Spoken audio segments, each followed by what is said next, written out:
Good morning, welcome to our intellectual quality और learning platform. तो हम अपने डेली करंट अफेयर सीरीज को आगे बढ़ाते हैं। आगे बढ़ाने से पहले कुछ मोटिवेशनल कोट्स के साथ शुरू करेंगे। उठो, जागो और तब तक मत रुको जब तक मंजिल प्राप्त ना हो जाए। निरंतर प्रयास करते रहो जब तक सफलता आपको ना मिल जाए। सफलता एक दिन अवश्य आपकी कदम को चूमेगी।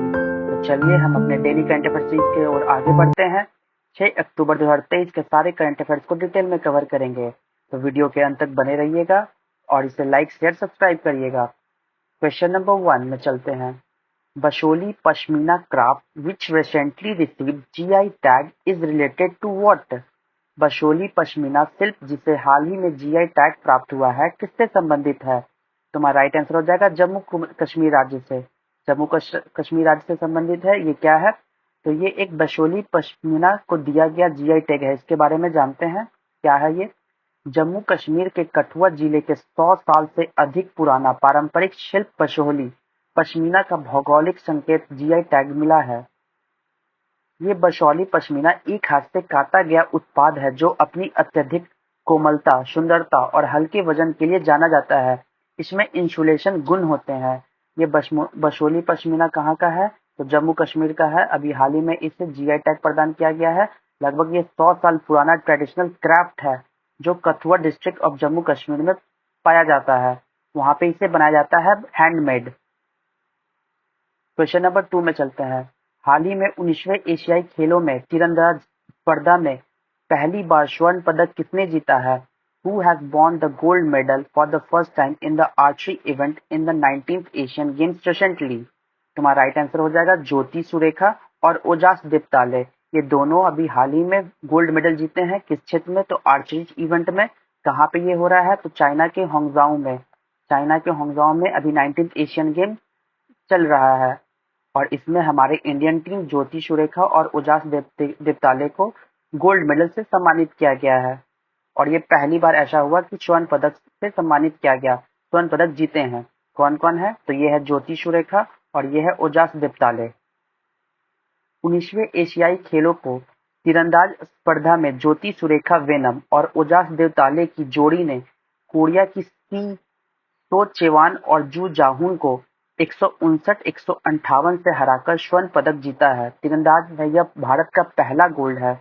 इन the archery event of the 19th Asian games, the pair of Jyothi Surekha Vennam and Ojas Deotale won the gold medal by defeating Korea's So Chaewon Joo Jaehoon 159-158। This is the first gold for India in archery. Bharat का ये पहला archery के क्षेत्र में gold है। किसके द्वारा दिया मिला है? तो ज्योति सुरेखा और उजास देवताले के द्वारा। क्वेश्चन नंबर 3 में चलते हैं। हाल ही में अपशिष्ट जल उपचार के लिए मिमेटिक एंजाइम किसने विकसित किया है?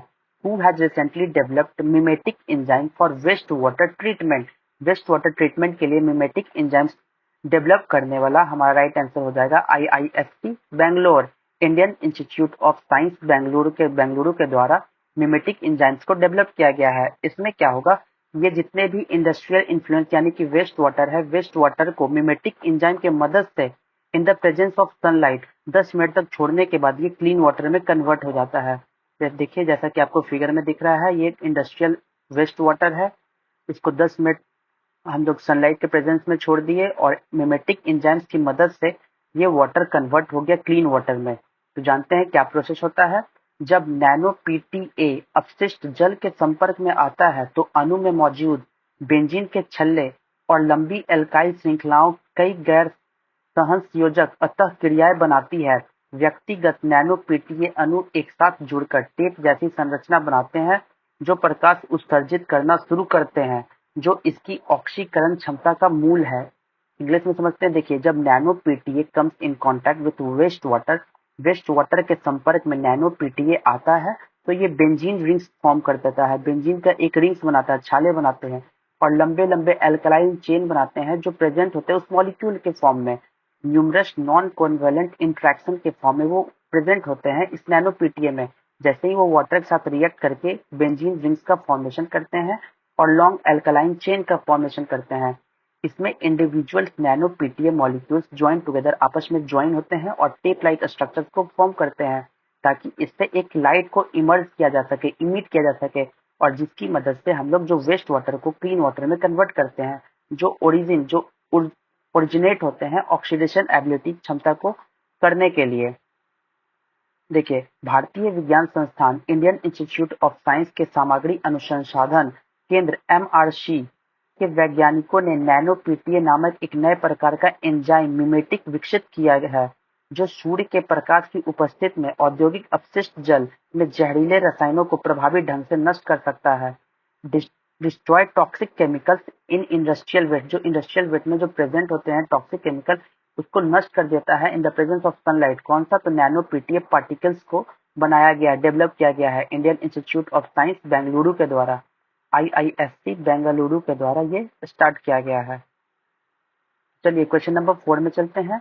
प्रत्येक वर्ष विश्व शिक्षक दिवस कब मनाया जाता है? World teachers day celebrated every year when? तुम्हारा राइट आंसर हो जाएगा 5 अक्टूबर। हम लोग जो टीचर्स डे सेलिब्रेट करते हैं वो 5 सितंबर को सेलिब्रेट करते हैं, लेकिन जो वर्ल्ड टीचर्स डे है वो सेलिब्रेट होता है 5 अक्टूबर को। देखिए, प्रति वर्ष 5 अक्टूबर को मनाया जाने वाला विश्व शिक्षक दिवस समाज में शिक्षकों के अमूल्य योगदान का सम्मानित करने के लिए समर्पित है, जबकि भारत में डॉक्टर सर्वपल्ली राधाकृष्णन की जयंती के उपलक्ष्य में हर साल 5 सितंबर को शिक्षक दिवस मनाया जाता है। इसका थीम क्या है? तो theme for the year 2023 of the world teachers day is we need teachers to give the education we need. हमें वह शिक्षा देने के लिए शिक्षकों की आवश्यकता है जिसकी हमें आवश्यकता है। शिक्षकों को कमी की दूर करने के लिए ये वैश्विक अनिवार्यता का शुरू किया गया है और वर्ल्ड टीचर्स डे सेलिब्रेट करते हैं हम लोग हर एक 5 अक्टूबर को, और इंडिया में सेलिब्रेट करते हैं टीचर्स डे 5 सितंबर को। किसके जन्मदिन में? तो डॉक्टर सर्वपल्ली राधाकृष्णन के जयंती को उपलक्ष्य में हम लोग 5 सितंबर को टीचर्स डे सेलिब्रेट करते हैं। क्वेश्चन नंबर 5 में चलते हैं। हाल ही में किस खोज को वर्ष 2023 का रसायन विज्ञान का नोबेल पुरस्कार मिला है? Which discovery has recently received the Nobel Prize in Chemistry for the year 2023? 2023 में नोबेल प्राइज इन केमिस्ट्री से किसे सम्मानित किया गया है? तो हमारा राइट आंसर हो जाएगा किस क्षेत्र में? तो क्वांटम डॉट्स खोजने के संपर्क में इससे नोबेल प्राइज दिया गया है। ये एक केमिस्ट्री है यानी रासायनिक विज्ञान में। तो किन लोगों को दिया है? तो ये 3 नाम है। एक है मोंगली जी बावेंडी, लॉरिस ई बुरुश और एलेक्जेल ई इकोमोव। ये 3 लोग हैं जिनको नोबेल प्राइज से सम्मानित किया गया है केमिस्ट्री के फील्ड में। इन लोगों ने क्या डिस्कवरी किया? तो क्वांटम डॉट्स को डिस्कवर किया है। देखिए, स्टॉकहोम में स्वीडन में royal Swedish academy of sciences में क्वांटम डॉट्स की खोज और संश्लेषण के लिए रसायन विज्ञान में 2023 के नोबेल पुरस्कार के लिए मोंगी जी बावेंडी, लुइस ई ब्रुश और एलेक्सी आई एकीमोव को चुना गया है। इंग्लिश में नाम इनका देखते हैं क्या है? Moungi G Bawendi, Louis E Brus और Alexei E Ekimov for the 2023 Nobel prize in chemistry के फील्ड में इन्हें दिया गया है। For the discovery and synthesize of quantum dots खोजा गया है। इसके उपलक्ष्य में इन तीनों को नोबेल पुरस्कार दिया जाएगा केमिस्ट्री के क्षेत्र में। चलिए जानते हैं कि ये क्वांटम डॉट्स क्या है। तो क्वांटम डॉट्स एक नैनो टेक्नोलॉजी में सबसे छोटा घटक टेलीविजन और एलईडी लैंप में जो हम लोग यूज करते हैं उसको अपनी रोशनी उत्सर्जित करते हैं और कई अन्य चीजों के अलावा ट्यूमर उत्तक को हटाते समय सर्जनों का मार्गदर्शन कर सकते हैं। यानी ये क्वांटम डॉट्स का यूज कहाँ है? जो हम लोग के पास टेलीविजन है उसमें जो छोटी छोटी एलईडी है उससे जो लाइट इमिट्स होते हैं वो एक क्वांटम डॉट्स की तरह करते हैं, और इस क्वांटम डॉट्स को बनाया गया है इन 3 साइंटिस्ट के द्वारा। और इससे क्या होगा कि देखिए, सर्जन का मार्गदर्शन करेगा, जो ट्यूमर बीमारी है उससे भी ये राहत दिलाएगा ये क्वांटम डॉट्स। देखिए, क्वांटम डॉट्स अब QLED तकनीक पर आधारित कंप्यूटर मॉनिटर और टेलीविजन स्क्रीन को रोशन करते हैं। वे कुछ एलईडी लैंप की रोशनी में बारीकियों भी जोड़ते हैं और बायोकेमिस्ट और डॉक्टर उनका उपयोग जैविक ऊतकों को मैप करने के लिए करते हैं। यानी देखिए, बायोलॉजिकल टिश्यू को मैप करने के लिए हम लोग क्वांटम डॉट्स का यूज करते हैं, और जो अभी हम लोग टेलीविजन कंप्यूटर मॉनिटर से जो लाइट इमिट होता है जिसको QLED के नाम से जानते हैं, QLED टेक्नोलॉजी, ये क्वांटम डॉट से ही इमिट होता है और लाइट्स को प्रोवाइड करता है ताकि हम इसे और भी क्लैरिटी तरीके से देख सकते हैं। वो 3 लोग कौन कौन थे जिन्हें नोबेल प्राइज से सम्मानित किया जा रहा है? तो मोंगी जी बावेंडी, जिनका जन्म 1961 में पेरिस के फ्रांस में हुआ, लुइस ई ब्रूस, जिनका जन्म 1943 में क्लीवलैंड, यूएसए में हुआ। अलेक्सी ई आई इकोमोव, 1945 में फॉर्मर यूएसएसआर, जो पहले यूएसएसआर था, पूरा यूनाइटेड सोवियत संघ थे रशिया का। अब जो रशिया बट गया है, टूट गया है अलग अलग, 1945 में ये एक साथ था, इसलिए इसका नाम इसको कहा गया फॉर्मर यूएसएसआर। वहां पे इनका जन्म हुआ था एलेक्सी आई इकीमोव को, और इन तीनों को दिया जा रहा है नोबेल प्राइज केमिस्ट्री के क्षेत्र में। तो ये चीज आप याद रखिएगा क्योंकि ये बहुत ही इंपॉर्टेंट है। क्वेश्चन नंबर 6 में चलते हैं। हाल ही में JICA और NIIF द्वारा लॉन्च किए गए भारत जापान फंड की अधिकृत पूंजी क्या है? JICA और NIIF के बारे में आपको आगे बताएंगे, पहले ये जान लीजिए कि इन दोनों के द्वारा इंडिया जापान फंड हाल ही में लॉन्च किया गया है, उसमें कितने पैसे लगाए जा रहे हैं? तो $60 करोड़ का सहयोग किया जा रहा है इन दोनों कंपनीज के द्वारा, जो भारत और जापान मिलकर इस फंड में प्रोजेक्ट अपना पैसा देंगे। तो जानते हैं क्या है? देखिए, एक नेशनल इन्वेस्टमेंट इंफ्रास्ट्रक्चर फंड, और JICA हो गया जापान से रिलेटेड। देखिए, national investment and infrastructure fund, जिसे NIIF and Japan bank for international cooperation, जिसको जीका के नाम से जानते हैं, ये लॉन्च करेंगे 600 मिलियन इंडिया जापान फंड से रिलेटेड। कहाँ पे एस्टैब्लिश होगा? तो ये इंडिया में ही होगा, ये सारे पैसा इंडिया में ही इन्वेस्ट किए जाएंगे। यह संयुक्त पहल भारत और जापान के बीच जो जलवायु और पर्यावरण के क्षेत्र है, उनमें सहयोग होगा और निवेश को बढ़ावा देगी। यह फंड पर्यावरणीय स्थिरता और कार्बन कटौती रणनीतियों पर ध्यान देने के साथ भारत में जापानी निवेश को प्रोत्साहित करेगा। यानी जापान लोग इसमें एंट्री कर सकते हैं, जापानीज इन्वेस्टमेंट कर सकते हैं, और हमारे इन्वायरमेंटल और सस्टेनेबिलिटी को और कार्बन रिडक्शन स्ट्रेटेजीज को कम करेंगे। तो कौन कौन इन्वेस्ट कर रहे हैं? तो देखिए, national investment and infrastructure fund के द्वारा और JIC Japan bank for international investment corporation के द्वारा इसमें पैसा लगाया जा रहा है $600 मिलियन इंडिया और जापान फंड के तहत। इसमें इंडिया 49% हिस्सेदारी है और जापान 51% हिस्सेदारी है। जापान 51% इन्वेस्ट करेगा और इंडिया 49% इन्वेस्ट करेंगे। और ये कहाँ पे होगा? तो ये हमारे भारत में ही होगा। किस क्षेत्र में किया जाएगा? इन्वायरमेंटल सस्टेनेबिलिटी और कार्बन रिडक्शन स्ट्रेटेजीज के क्षेत्र में। क्वेश्चन नंबर 7 में चलते हैं। विश्व अंतरिक्ष सप्ताह 2023 का विषय क्या है? वो थीम क्या है हमारे वर्ल्ड स्पेस वीक 2023 का? हमारा राइट आंसर हो जाएगा space and entrepreneurship. Space and entrepreneurship world space week का थीम है। देखिए, वर्ल्ड स्पेस वीक 2023 का थीम है स्पेस एंड एंटरप्रेन्योरशिप। जानते हैं इसके बारे में, ये क्या है? अंतरिक्ष विज्ञान और प्रौद्योगिकी के योगदान को उजागर करने के लिए 4 से 10 अक्टूबर 2023 तक विश्व अंतरिक्ष सप्ताह मनाया जा रहा है। इसमें अंतरिक्ष और उद्यमिता थीम, अंतरिक्ष में वाणिज्यिक अंतरिक्ष उद्योग के बढ़ते महत्व और अंतरिक्ष उद्यमिता के बढ़ते अवसरों और अंतरिक्ष उद्यमी द्वारा विकसित अंतरिक्ष के नए लाभों की पहचान की है।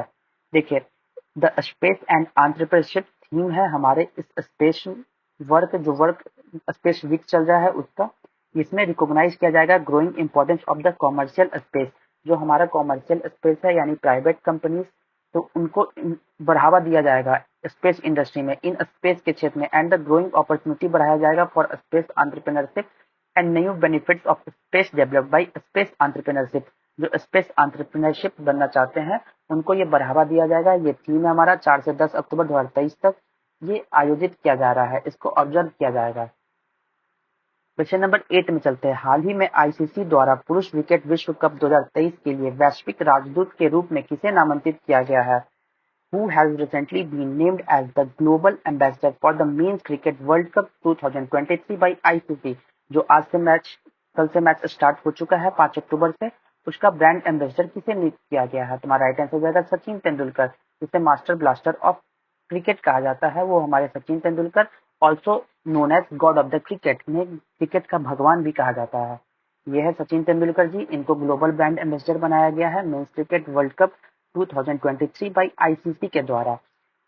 सचिन तेंदुलकर को भारत रत्न से भी सम्मानित किया गया है और ये पुरुष क्रिकेट विश्व कप 2023 के ग्लोबल एम्बेसडर के रूप में बने हैं।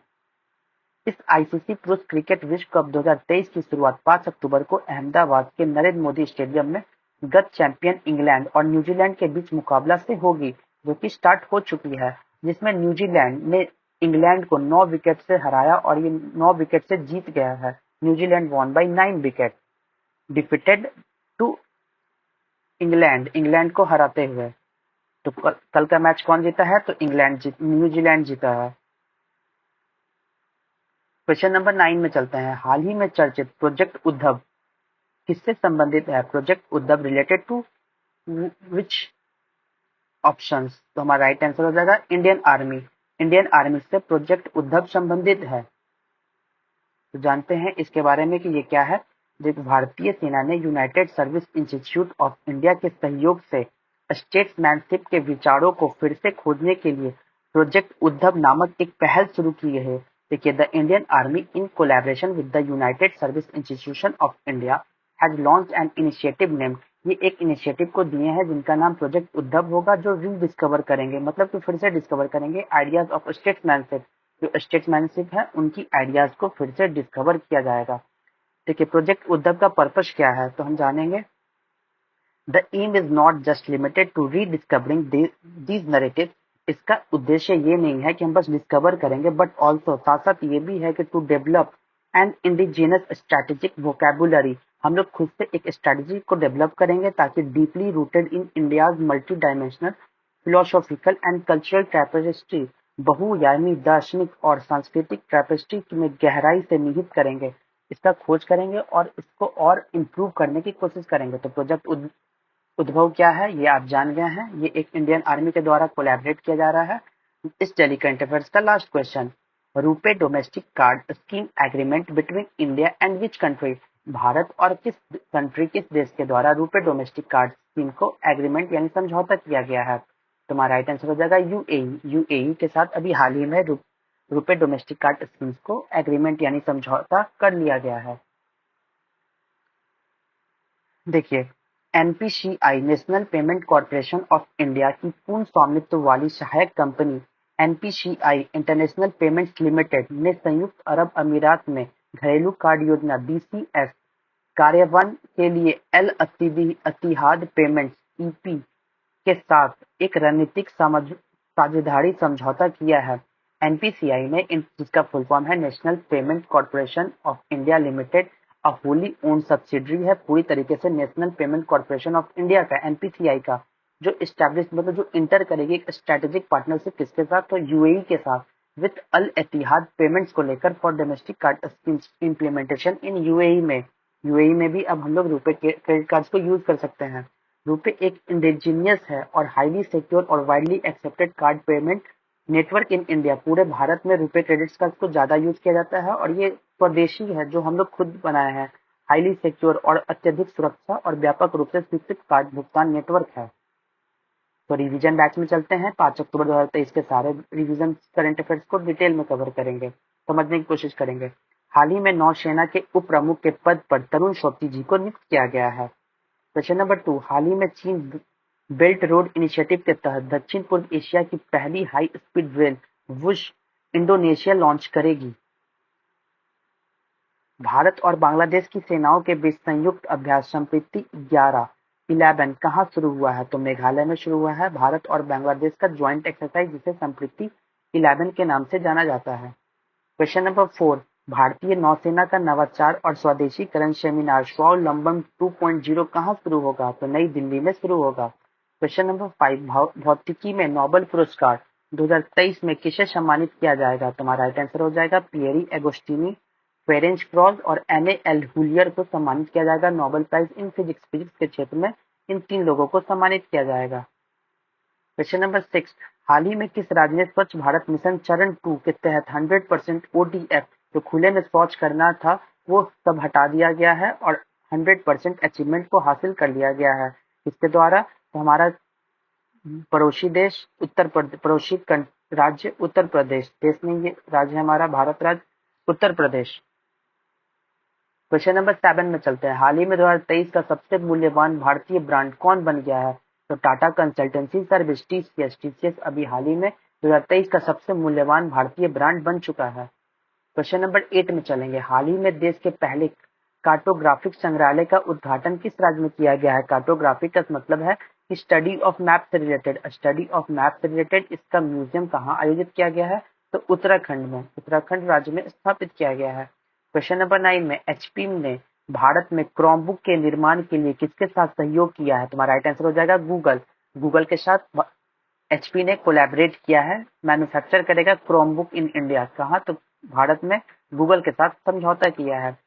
रिवीजन बैच का लास्ट क्वेश्चन, वैक्सीन R21/R21 की चर्चा मैट्रिक्स किस बीमारी से संबंधित है? तो ये मलेरिया बीमारी से संबंधित है। ये R2R1 वैक्सीन को मलेरिया बीमारी से बचाएगा। तो चलिए क्वेश्चन ऑफ द डे में हम चलते हैं। हमारा आज का क्वेश्चन क्या है? Sound following a flash of lightning is called. बिजली की चमक के बाद की ध्वनि क्या कहलाती है? थंडर, स्टोनिंग, बुलोटिंग या क्लाउड क्लैश? आपको आंसर कमेंट बॉक्स में देना होगा। Thank you so much guys, यहाँ तक वीडियो देखने के लिए। चैनल को जितना से हो सके लाइक करिए, शेयर करिए और सब्सक्राइब करिए। जय हिंद, जय भारत।